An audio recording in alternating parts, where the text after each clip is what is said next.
अथ नमस्ते भगिनी। नमस्ते भगिनी। अथ श्रीमन्नारायणीयं त्रयस्त्रिंशत्तमं दशकम् अम्बरीशोपाख्यानम्।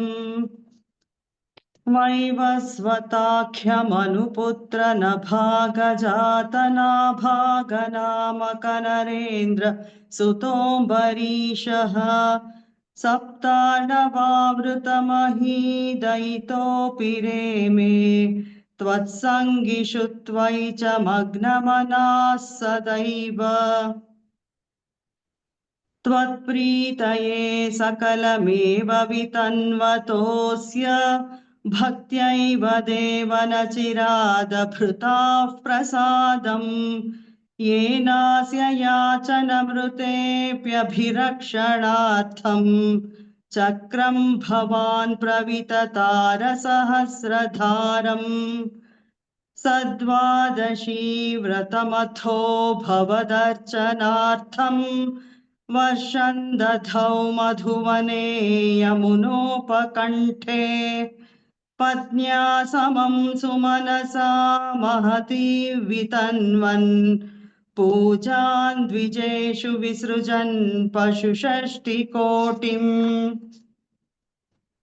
तत्रातपारणदिने भवदर्चनान्ते दुर्वाससास्य मुनिना भवनं प्रपेदे भोक्तो वृतश्च स नृपेण परार्तिशीलः मन्दं जगाम यमुनान् नियमान् विधास्यन् राज्ञाथ पारणमुहूर्तसमाप्तिखेदात् वारैव पारणमकारि भवत्परेण प्राप्तो मुनिस्तदथ दिव्यदृशा विजानन् क्षिप्यन् क्रुधोद्धृतजटो विततानकृत्याम् कृत्या च तामसि धरां भुवनन्दहन्तीम् अग्रेऽभिवीक्ष नृपतिर्न पदाच्च कम्पे त्वद्भक्तबाधमभिवीक्ष्य सुदर्शनन्ते कृत्यानलं शलभयन् मुनिमन्वधावीत् धावन्नशेषभुवनेषु भिया स पश्यन् विश्वत्र चक्रमपि ते गतवान् विरिञ्चम् कः कालचक्रमतिलङ्घयतीत्यपास्तः शर्वय्ययौ स च भवन्तमवन्दतैव भूयो भवन्निलयमेत्य मुनिन्नमन्तम् प्रोचे भवानहमृषेणनुभक्तदासः ज्ञानन्तपश्च विनयान्वितमेव मान्यम् याह्यम्बरीशपदमेव भजेति भूमन् तावत् समेत्य मुनिना सगृहीतपादः राजापसृत्य भवदस्त्रमसावनौषीत् चक्रे गते मुनिरदाशिषोऽस्मै त्वद्भक्तिमागसि कृतेऽपि कृपाञ्च शंसन् राजा प्रतीक्ष्य मुनिमेकसमामनाश्वान् सम्भोज्य साधुतमृषिं विसृजन् प्रसन्नम् भुक्त्वा स्वयं त्वयि ततोऽपि दृढं रतोऽभूत् सायुज्यमाप च समां पवनेशपायाः इति श्रीमन्नारायणीये अम्बरीशोपाख्यानं नाम त्रयस्त्रिंशत्तमं दशकं समाप्तम्। नारायणाखिलगुरो भगवन्नमस्ते। नारायणाखिलगुरो भगवन्नमस्ते। उत्तमं भगिनी, चांटेड वेरी वेल. No धन्यवाद. थैंक यू भगिनी. नमस्ते भगिनी. नमस्ते भगिनी. अथ श्रीमन्नारायणीयं त्रयस्त्रिंशत्तमं दशकम् अम्बरीषोपाख्यानम्। वैवस्वताख्यमनुपुत्रनभागजातनाभागनामकनरेन्द्रसुतोऽम्बरीषः सप्तार्णवावृतमहीदयितोऽपि रेमे त्वत्सङ्गिषु त्वयि च मग्नमनाः सदैव। त्वत्प्रीतये सकलमेव वितन्वतोऽस्य भक्त्यैव देव न चिरादभृथाः प्रसादम्। येनास्य याचनमृतेऽप्यभिरक्षणार्थं चक्रं भवान् प्रविततारसहस्रधारम्। सद्वादशी व्रतमथो भवदर्चनार्थं वर्षं दधौ मधुवने यमुनोपकण्ठे पत्न्या समं सुमनसा महतीं वितन्वन् पूजान् द्विजेषु विसृजन् पशुषष्टिकोटिम्। तत्राथ पारणदिने भवदर्चनान्ते दुर्वाससास्य मुनिना भवनं प्रपेदे भोक्तुं वृतश्च सनृपेण परार्तिशीलः मन्दं जगाम यमुनान् नियमान् विधास्यन्। राज्ञाथ पारणमुहूर्तसमाप्तिखेदात् वारैव पारणमकारि भवत्परेण प्राप्तो मुनिस्तदथ दिव्यदृशा विजानन् क्षिप्यन् क्रुद्धोद्धृतजटो विततान् कृत्यां च तामसि धरां भुवनं दहन्तीम् अग्रेऽभिवीक्ष्य नृपतिर्न पदाच्च कंपे त्वद्भक्तबाधमभिवीक्ष्य सुदर्शनन्ते कृत्यानलं शलभयन् मुनिमन्वधावीत्। धावन्नशेषभुवनेषु भिया स पश्यन् विश्वत्र चक्रमपि ते गतवान् विरिञ्चम्। कः कालचक्रमतिलङ्घयतीत्यपास्तः शर्वं ययौ स च भवन्तमवन्दतैव। भूयो भवन्निलयमेत्य मुनिन्नमन्तं प्रोचे भवानहमृषेननु भक्तदासः। ज्ञानन्तपश्च विनयान्वितमेव मान्यम् याहम्बरीशपदमेव भजेति भूमन्। तावत् समेत्य मुनिना स गृहीतपादः राजापसृत्य भवदस्त्रमसावनौषीत्। चक्रे गते मुनिरदादखिलाशिषोऽस्मै त्वद्भक्तिमागसि कृतेऽपि कृपाञ्च शंसन्। राजा प्रतीक्ष्य मुनिमेकसमामनाश्वान् सम्भोज्य साधु तं ऋषिं विसृजन् प्रसन्नम् भक्त्वा स्वयं त्वयि ततोऽपि दृढं रतोऽभूत्। सायुज्यमाप च स मां पवनीशपायाः। इति श्रीमन्नारायणीये अम्बरीषोपाख्यानं नाम त्रयस्त्रिंशत्तमं दशकं समाप्तं। नारायणाखिलगुरो भगवन्नमस्ते। नारायणाखिलगुरो भगवन्नमस्ते। Bhagini 10th shloka, 3rd pada. भुक्त्वा स्वयं त्वयि ततोऽपि दृढं रतोऽभूत्। Correct, Bhagini. Correct. Nice, Bhagini. Chanted very well. धन्यवादः भगिनी। धन्यवादः भगिनी। नमस्ते भगिनी। नमस्ते भगिनी।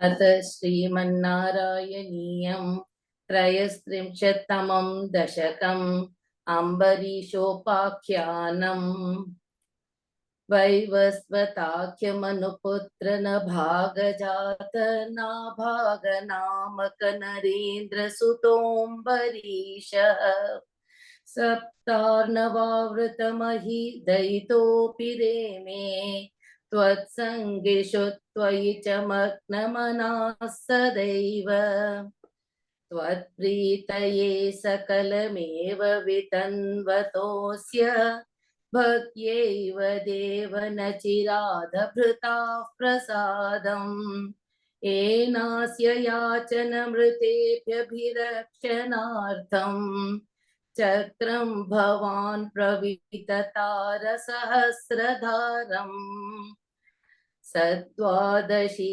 व्रतमथो भवदर्चनार्थं वर्षं दधौ मधुवने यमुनोपकण्ठे पत्न्या समं सुमनसा महति वितन्वन् पूजां द्विजेषु विसृजन् पशुषष्टिकोटिम् तत्राथ पारणदिने भवदर्चनान्ते दुर्वाससास्य मुनिना भवनं प्रपेदे भोक्तुवृतश्च स नृपेण परार्तिशीलः मन्दं जगाम यमुनान् नियमान् विधास्यन् राज्ञाथ पारणमुहूर्तसमाप्तिखेदात् वारैव पारणमकारि भवत्परेण प्राप्तो मुनिस्तदथ दिव्यदृशा विजानन् क्षिप्यन् क्रुधो धृतजटो विततान् कृत्याम् कृत्याञ्च तामसधरां भुवनं दहन्तीम् अग्रेभिवीक्ष्य नृपतिर्न पदाच्च कम्पे त्वद्भक्तबाधमभिवीक्ष्य सुदर्शनन्ते कृत्यानलं शलभयन् मुनिमन्वधावीत् धावन्नशेषभुवनेषु भिया स पश्यन् विश्वत्र चक्रमपि ते गतवान् विरञ्चम् कालचक्रमतिलङ्घयतीत्यपास्तः शर्वय्ययौ स च भवन्तमवन्दतैव भूयो भवन्निलयमीत्य मुनिन्नमन्तम् रोचे भवानहमुषे ननु भक्तदासः यानन्तपश्च विनयान्वितमेव मान्यम् याह्यम्बरीशपदमेव भजेति भूमन् तावत् समेत्य मुनिना स गृहीतपादः राजापसृत्य भवदस्त्रमसावनौषीत् चक्रे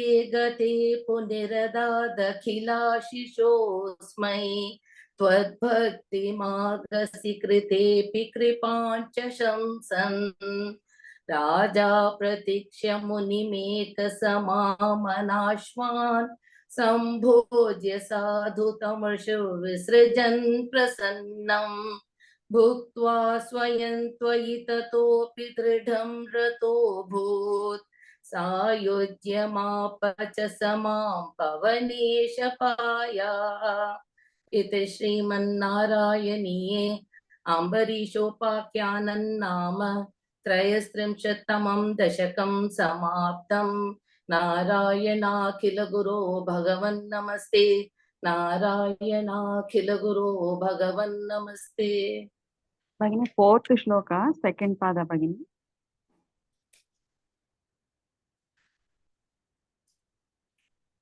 सेकेंड पाद सेकेंड पाद योग प्रभावात् भवदाङ्गे फोर्थ श्लोक सेकेंड पाद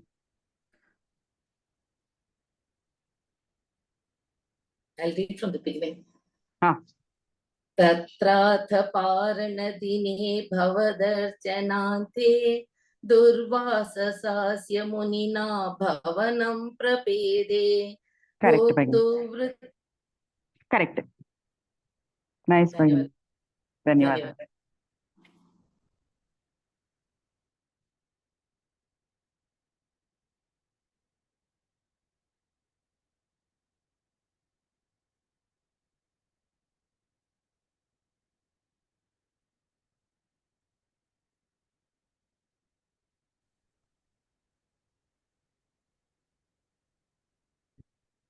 नमस्ते भगिनी। ನಮಸ್ತೆ ಭಗಿನಿ. नमस्ते भगिनी। नमस्ते. अथ श्रीमन्नारायणीयं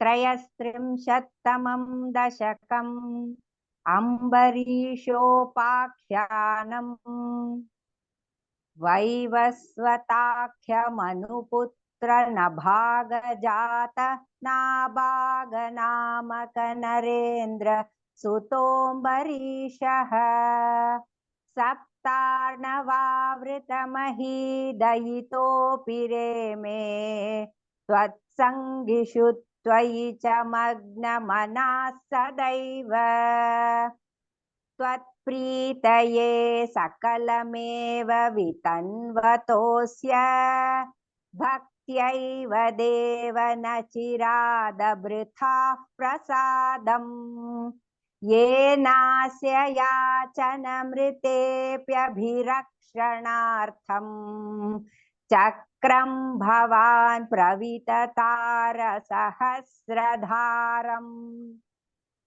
सद्वादशी व्रतमथो भवदर्चनार्थं वर्षन् दधौ मधुवने यमुनोपकण्ठे पत्न्या समं सुमनसा महती वितन्वन् पूजान् द्विजेषु विसृजन् पशुषष्टिकोटिम्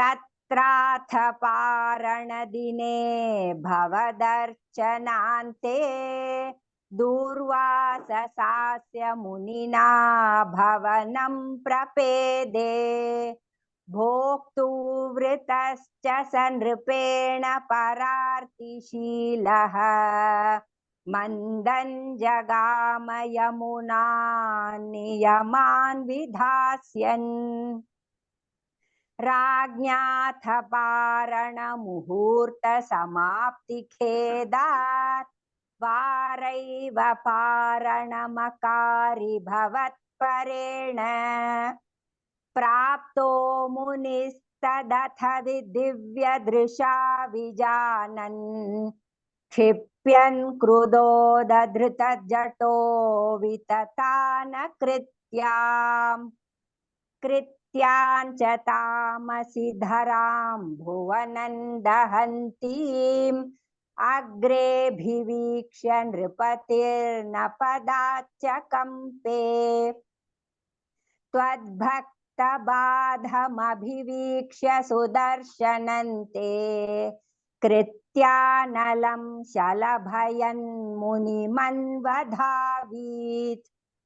धावन्नशेषभुवनेषु भियास पश्यन् विश्वत्र चक्रमपि ते गतवान् विरिञ्चम् कः कालचक्रमतिलङ्घयतीत्यपास्तः शर्वै ययौ स च भवन्तमवन्दतैव भूयो भवन्निलयमेत्य मुनिन्नमन्तं प्रोचे भवानहमृषे ननु भक्तदासः ज्ञानन्तपश्च विनयान्वितमेव मान्यं याह्यम्बरीशपदमेव भजेति भूमन् तावत् समेत्य मुनिना स गृहीतपादः राजापसृत्य भवदस्त्रमसावनौषीत् चक्रे गते मुनिरदादखिलाशिषोऽस्मै त्वद्भक्तिमागसि कृतेऽपि कृपां च शंसन् राजा प्रतीक्ष्य मुनिमेघ समामनाश्वान् सम्भोज्य साधु तं ऋषिं विसृजन् प्रसन्नम् भुक्त्वा स्वयं त्वयि ततोऽपि दृढं रतोऽभूत् सायुज्यमाप च समां पवनेशपायाः इति श्रीमन्नारायणीये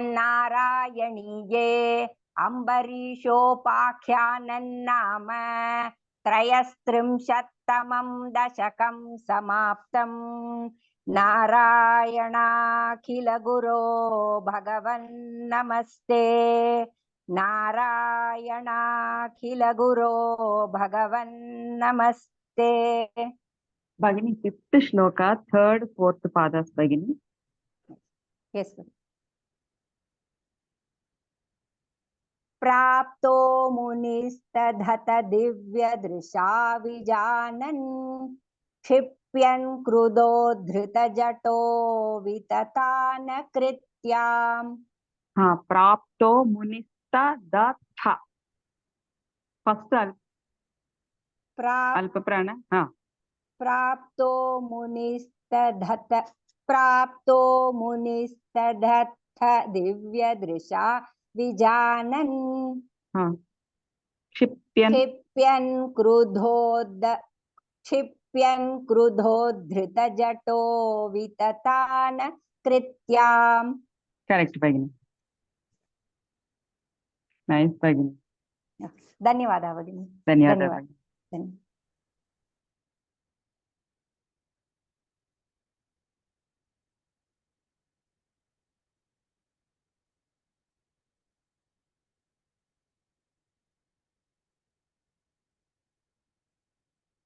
Chant Bhagini. Kalpakam, Bhagini, start, Bhagini. अथ श्रीमन्नारायणीयम्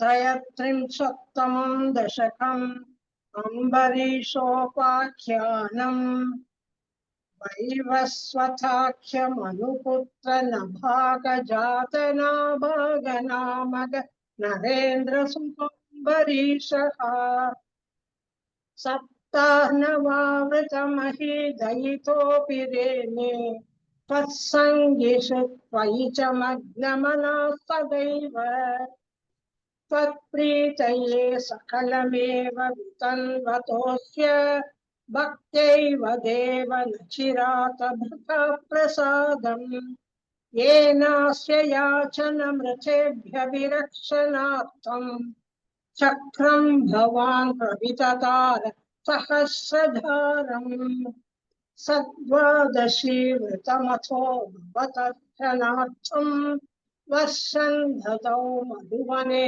यमुनोपकण्ठे पत्न्या समं सुमनसा महतीर्विदन्वन् पूजां द्विजेषु सृजन् पशुषष्टिकोटिम् तत्राथ पारणदिने ध्रुवतर्चनान्ते दुर्वाससास्य मुनिना भवनं प्रभेते भोक्तो वृतश्च स नृपेण पराप्तिशीलः मन्धन् जगाम यमुना निहमान् विदास्यन् राज्ञातपारणमुहूर्तसमाप्तिपेचात् बाहैव पारणमघारि भवत्परेण प्राप्तो मुनिस्तधत दिव्यदृशा विजानन् क्षिप्यन् कृथोद्धृतजडो विततान कृत्यां च तामसि धरां भुवनं दहन्तीम् अक्षेभिवीक्ष्य नृपतिर्न पथाच्चकम्बे त्वद्भक्तभागमभिवीक्ष्य सुदर्शनन्ते कृत्यानलं शलभयन् मुनिमन्वदावीत् दाह्वन्नशेष भुवनेषु धिया च पश्यन् विश्वत्रचक्रमपि ते गतवान् विरिञ्चम् कालचक्रमधिलङ्घयतीत्यपास्तः शर्वै ययौ च स भवन्तमवन्तदैव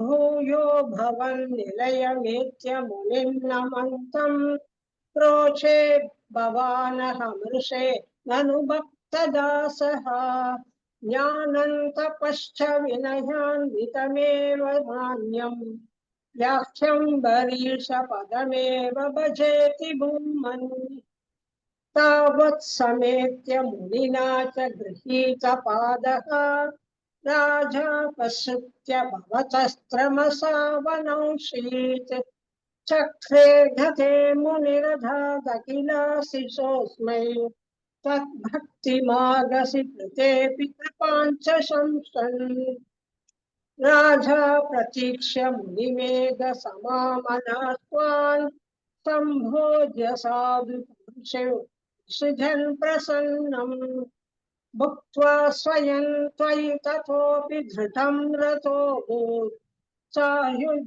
सायुज्यमापसचमाम् पवनेशपायाः इति श्रीमन्नारायणीये अम्बरीषोपाख्यानं नाम त्रयस्त्रिंशत्तमं दशकं समाप्तम् नारायणाखिल गुरो भगवन्नमस्ते नारायणाखिल गुरो भगवन्नमस्ते Bhagini, sixth shloka, third pada, Bhagini. Sixth shloka, third pada. Sixth sloka, okay. Hmm. त्वद्भक्तपादमभिवीक्ष्य सुतस्पनन्ते Seventh shloka, last pada. सर्वैययौ च स भवन्तमवन्ततैव Sharpau yayau sacha, not chasa. Such okay. सर्वैययौ स च भवन्तमवन्ततैव Correct. Ninth shloka, fourth pada. त्वद्भक्तिमागसि कृतेऽपि कृपाञ्च शंसन् Correct. Tenth shloka, fourth pada, Bhagini.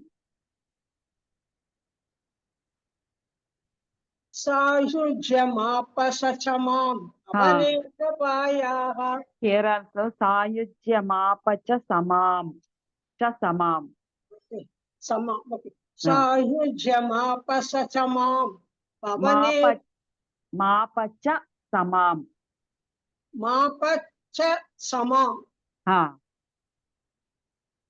okay. भुक्त्वा स्वयं त्वयि ततोऽपि धृतं रतोऽभूत् सायुज्यमापसचमाम् पवनेशपायाः Mapacha samam. मापच्च समाम् Okay, Bhagini. धन्यवादः Dhanyawada, Bhagini. Nice, Bhagini. Chanted very well. नमस्ते मैडम Namaste, Bhagini. अथ श्रीमन्नारायणीयं त्रयस्त्रिंशत्तमं दशकम् अम्बरीषोपाख्यानं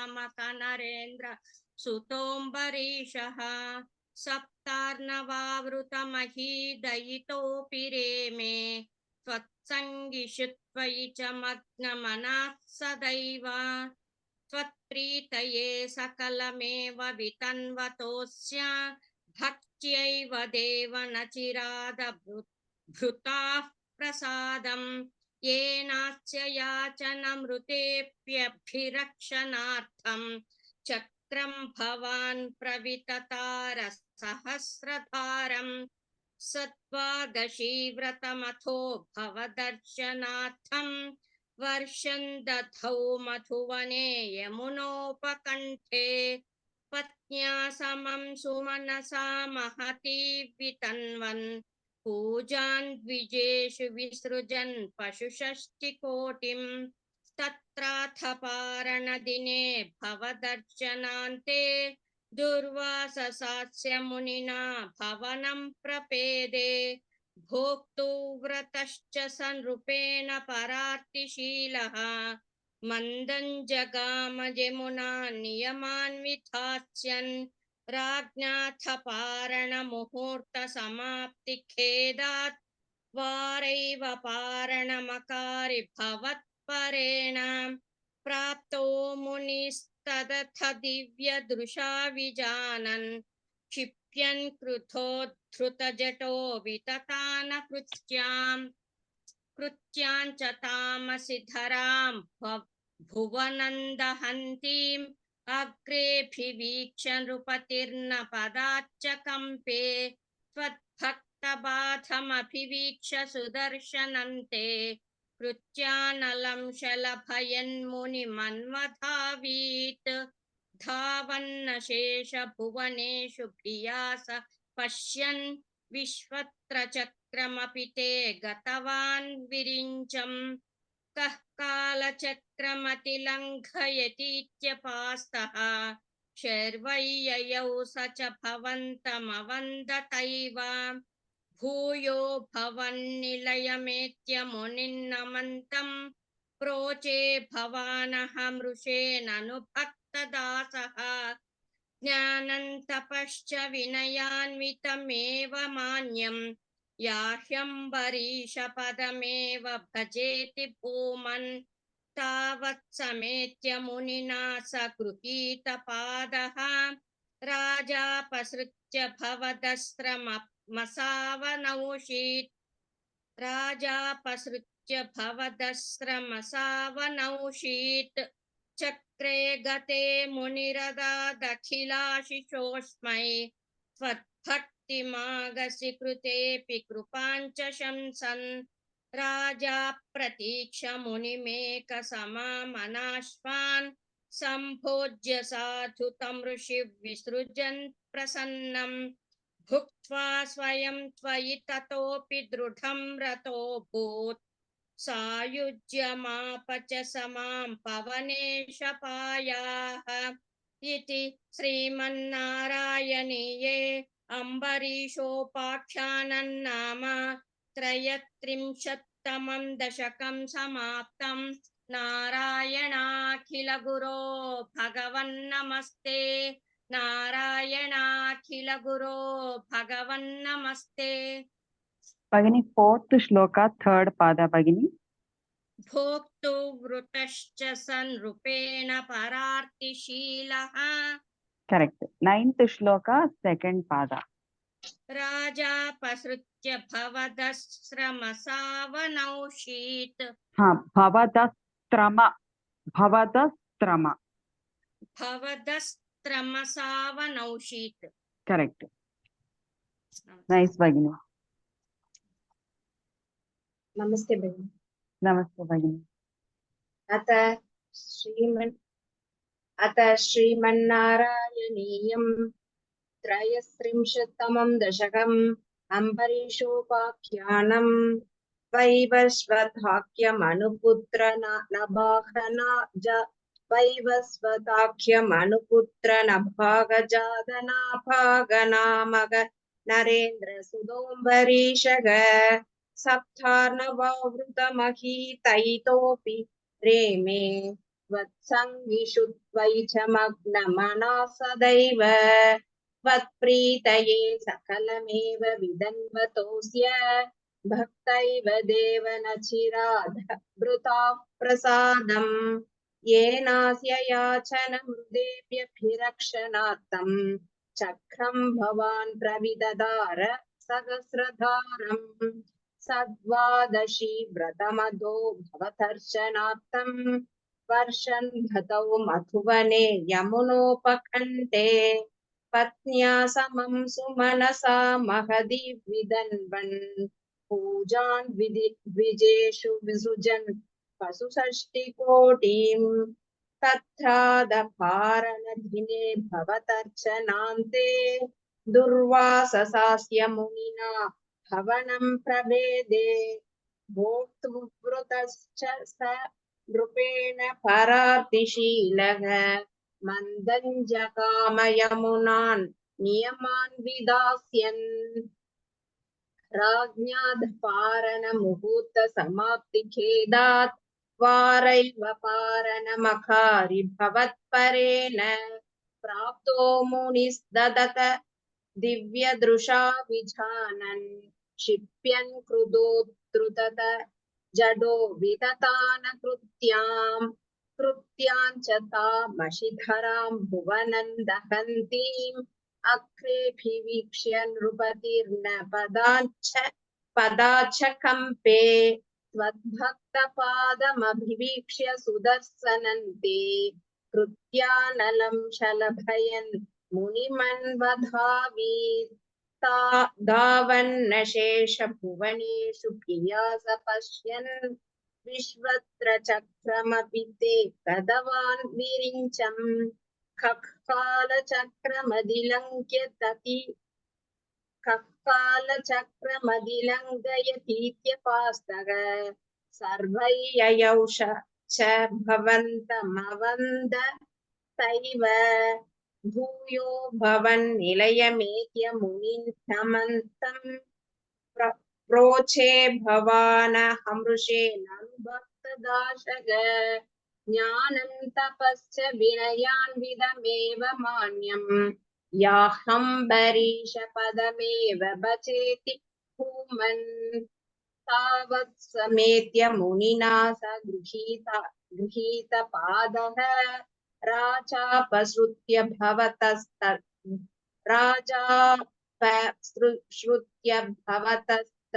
मसावनौषीत् चक्रे गदे मुनिरता तखिलाशिशोष्मै त्वद्भक्तिमागशि कृते कृपान् च शंसन् राजा प्रतीक्ष्य मुनिमेघसमामनाश्वान् शम्भोच्य साधु तं ऋषि विसृजन् प्रसन्नम् भुक्त्वा स्वयं त्वयि ततोऽपि दृढं रथोऽभूत् सायुज्यमाप च स मां भवनेशं पायाः इति श्रीमन्नारायणीये अम्बरीषोपाख्यानं नाम 33तमं दशकं समाप्तं।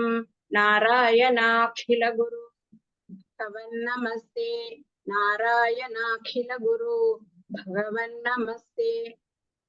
Bhagini, second shloka, first pada, Bhagini. त्वत्प्रीतये सकलमेव विदन्वतोऽस्य Pitanvatosya.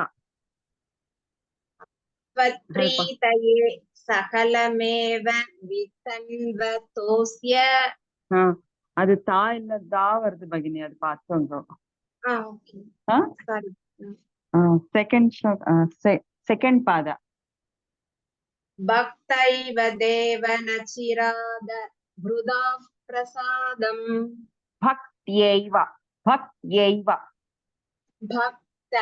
भक्त्यैव देव न चिराद हृदा प्रसादम्. Correct. 8th shloka, 4th pada.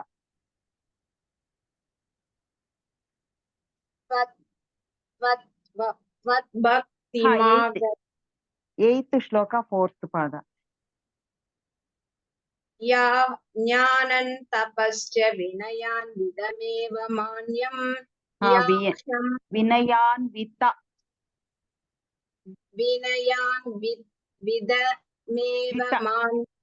विनयान्वितमेव ज्ञानं तपश्च विनयान्वितमेव मान्यम् याहं भरीश पदमेव भजेति भूमन्. 9th shloka, 3rd pada.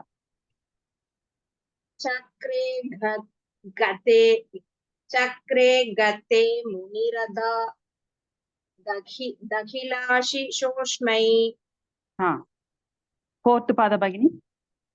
त्वद्भक्तिमागशि कृतेऽपि कृपाञ्च शंसन्.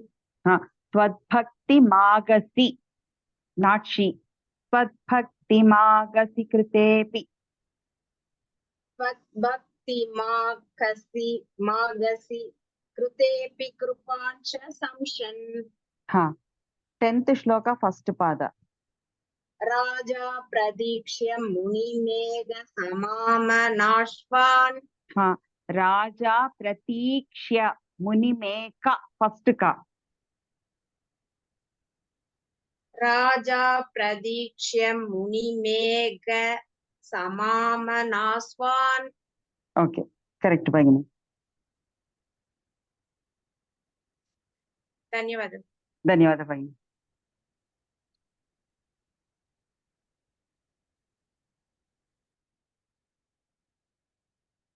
ನಮಸ್ತೆ ಭಗಿನಿ. ನಮಸ್ತೆ Bhagini. ನಾನು ಕಾಮಾಕ್ಷಿ ಭಗಿನಿ. ಹಾ, start ಎಲ್ಲ Bhagini. Side Yes, yes. Okay ಭಗಿನಿ. ಅಥ ಶ್ರೀಮನ್ Bhagini, you are on mute. You chant Maithili Bhagini. Okay ಭಗಿನಿ. ಹಾ, ಅಥ ಹಾ, ಶ್ರೀ ಭಗಿನಿ. ಹಾ, start Bhagini. Maithili Bhagini, your chants. Okay, Bhagini. अथ नमस्ते भगिनी. नमस्ते Bhagini. अथ श्रीमन्नारायणीयं त्रयस्त्रिंशत्तमं दशकम् अम्बरीषोपाख्यानं वैवस्वताख्यमनुपुत्रनभागजातनाभाकनामक नरेन्द्रसुतोऽम्बरीषः सप्तार्णवावृतमहीदयितोऽपि रेमे त्वत्सङ्गिषु त्वयि च मग्नमना सदैव त्वत्प्रीतये सकलमेव वितन्वतोऽस्य भक्त्यैव देव न चिरादभृतः प्रसाद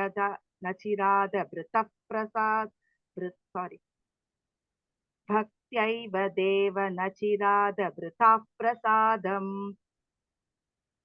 येनास्य याचनमृतेऽप्यभिरक्षणार्थं चक्रं भवान् प्रविततार सहस्रधारम् तद्वादशी व्रतमथो भवदर्चनार्थं वर्षं दधौ मधुवने यमुनोपकण्ठे पत्न्या समं सुमनसा महती वितन्वन् पूजान् द्वितेषु विसृजन् पशुषष्टिकोटिम् तत्रातपारनदिने भवदर्चनान्ते दुर्वाससास्य मुनिना भवनं प्रपेदे भोक्तो वृतश्च स नृपेण परार्तिशीलः मन्दं जगाम यमुनान् नियमान् विधास्यन् राज्ञातपारनमुहूर्तसमाप्तिकेदात् वारैव पारनमकारि भवत्परेण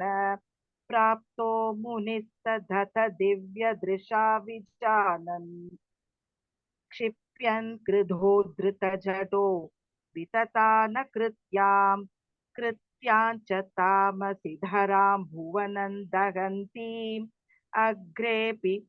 अग्रेऽभिवीक्ष्य नृपतिर्न पता च कम्पे त्वद्भक्तपादमभिवीक्ष्य सुदर्शनन्ते कृत्यानलं शलभयन् मुनिवन्वदावीत्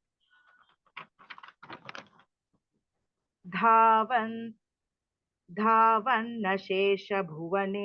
बियास पश्यन् विश्वत्र चक्रमपि ते गतवान् विरिञ्चम् कः कालचक्रमतिलङ्घयतीत्यपास्तः सर्वैययौ च भवन्तमवन्ततैव Repeat Bhagini. सर्वैययौ स च भवन्तमवन्दतैव Correct. भूयो भवन्निलयमेत्य मुनिन्नमन्तं प्रोचे भवानहमृषे ननु भक्तदासः ज्ञानन्तपश्च विनयान्वितमेव मान्यम् याह्यम्बरीषपदमेव भजेति भूमन् तावत् समेत्य मुनिना स गृहीतपादः राजापसृत्य भवदस्त्र मसावनौषीत् चक्रे घते मुनिरधादखिलाशिषोऽस्मै त्वद्भक्तिमागसि कृतेऽपि कृपाञ्च शंसन् राजा प्रतीक्ष्य मुनिमेकसमामनाश्वान् सम्भोज्य साधुतमृषिं विसृजन् प्रसन्नम् भुक्त्वा स्वयं त्वयि ततोऽपि दृढं त्रतोऽभूत् सायुज्यमाप च समां पवनेशपायाः इति श्रीमन्नारायणीये अम्बरीशोपाख्यानं नाम त्रयस्त्रिंशत्तमं दशकं समाप्तम् नारायणाखिलगुरो भगवन्नमस्ते नारायणाखिलगुरो भगवन्नमस्ते भगिनी 9th श्लोक 3rd पाद भगिनी चक्रे घते मुनिरधाति चक्रे घते मुनिरधादखिलासि अखिलाशिषोऽस्मै हाँ चक्रे गते गते अल्प प्राण नाइस भगिनी धन्यवादः भगिनी धन्यवादः भगिनी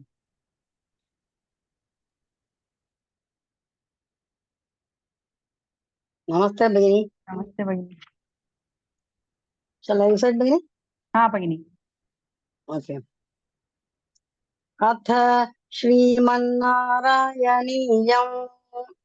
त्रयस्त्रिंशत्तमं दशकम् अम्बरीशोपाख्यानम् वैवस्वताख्यमनुपुत्र न भागजात न भागनामक नरेन्द्रसुतोऽम्बरीशः सप्तार्णवावृतमहीदयितोऽपि रेमे त्वत्सङ्गिषु त्वयि च मग्नमनः सदैव त्वत्प्रीतये सकलमेव वितन्वतोऽस्य भक्त्यैव देव न चिरादभृतः प्रसादम् येनास्य याचनमृतेऽप्यभिरक्षणार्थम् चक्रं भवान् प्रविततार सहस्रधारम् सद्वादशी व्रतमथो भवदर्चनार्थम् वर्षं दधौ मधुवने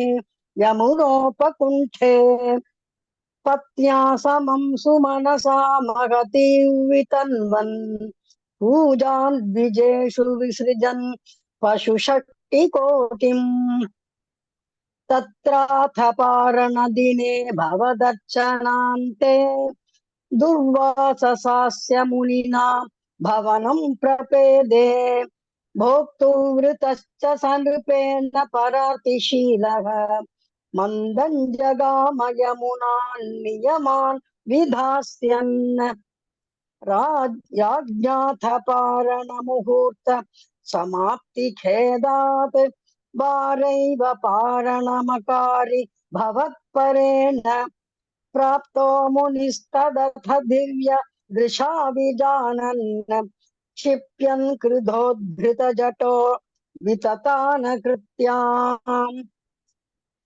कृत्याञ्च तामसि धरां भुवनं दहन्तीः अग्रेऽभिवीक्ष्य नृपतिर्न पदाच्च कम्पे त्वद्भक्तबाधमभिवीक्ष्य सुदर्शनन्ते कृत्यानलं शलभयन् मुनिमन्वधावीत् धावन्नशेष भुवनेषु धिया सपश्यन् विश्वत्र चक्रमपि ते गतवान् विरिञ्चम् कः कालचक्रमतिलङ्घयतीत्यपास्तः शर्वैययौ स च भवन्तमवन्दतैव भूयो भवन्निलयमेत्य मुनिन्नमन्तम् प्रोचे भवानहमृषे ननु भक्तदासः ज्ञानं तपश्च विनयान्वितमेव मान्यम् याह्यम्बरीश पदमेव भजेति भूमन् तावत् समेत्य मुनिना सगृहीतपादः राजापसृत्य भवदस्त्रमसावनौषीत् चक्रे गते मुनिरदादखिलाशिषोऽस्मै त्वद्भक्तिमागसि कृतेऽपि कृपाञ्च शंसन् राजा प्रतीक्ष्य मुनिमेकसमामनाश्वान् सम्भोज्य साधु तं ऋषु विसृजन् प्रसन्नम् भुक्त्वा स्वयं त्वयि ततोऽपि दृढं रतोऽभूत् सायुज्यमाप च समां पवनेश पायाः इति श्रीमन्नारायणीये अम्बरीशोपाख्यानं नाम त्रयस्त्रिंशत्तमं दशकं समाप्तम्। नारायणाखिल गुरो भगवन् नमस्ते। नारायणाखिल गुरो भगवन् नमस्ते। Bhagini, third shloka, second pada, Bhagini.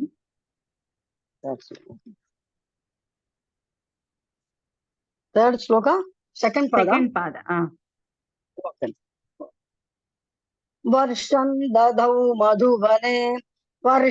दधौ मधुवने यमुनोपकुण्ठे।